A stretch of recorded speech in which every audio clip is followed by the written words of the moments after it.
नाशिक जिल्ह्यामध्ये हवामान विभागाने दिलेल्या रेड अलर्टनुसार मंगळवार, बुधवार अशा 2-3 दिवसापासून सकाळपासूनच थोड्या थोड्या अंतराने पावसाच्या जोरदार सरी कोसळत असल्याने नागरिकांची धावपळ उडाली असून जोरदार सरींमुळे रस्ते जलमय झाल्याचे दिसून आले.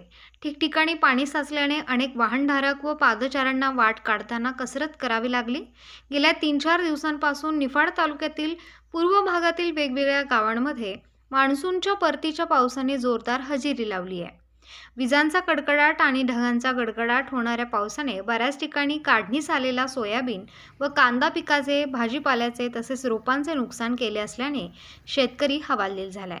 त्यामुळे बऱ्याच ठिकाणी वारंवार विजेचा प्रवाह बंद करण्यात येत असल्याने नागरिकांची मोठ्या प्रमाणावर गैरसोय होत असल्याने सारोळे थडी येथील त्रस्त शेतकरी नागरिक यांनी नांदूर मधमेश्वर येथील वीज वितरण कार्यालयाच्या मुख्य अभियंता यांना लवकरच निवेदन देऊन घेराव घालणार असल्याचे नागरिकांचे म्हणणे आहे.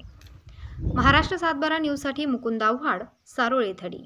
पाणी आहे, सोंगायला आली होती. 2 ते 3 दिवस सोयाबीन राहिलेली आहे. ती सोयाबीन आम्हाला आता कमीत कमी आम्ही लेबरांना सांगितलं, त्यांना ॲडव्हान्स पण दिलेला आहे. सोयाबीन आम्ही 2-3 दिवसात सोंगणार होतो आणि त्या सोयाबीनमध्ये आता पाणी एवढं गुडघ्याच्या वर पाणी आहे. काय करायचं आम्ही? शासनाने काय काय करतं शासन? आता त्या साईडला मी टमाटे पण लावलेले. टमाट्यांचा विषय असा आहे, टमाटे माझे आज 80-90 कॅरेट निघत आहे. टमाट्यांना भाव 800-900 रुपये. पाणी इकडनं आलं म्हणजे त्या टमाट्यात पण पाणी येणार आहे. टमाट्यांचं नुकसान झालं म्हणजे आम्ही त्या टमाट्याला मी कमीत कमी 2 लाखाच्या आसपास हे केलेलं आहे खर्च.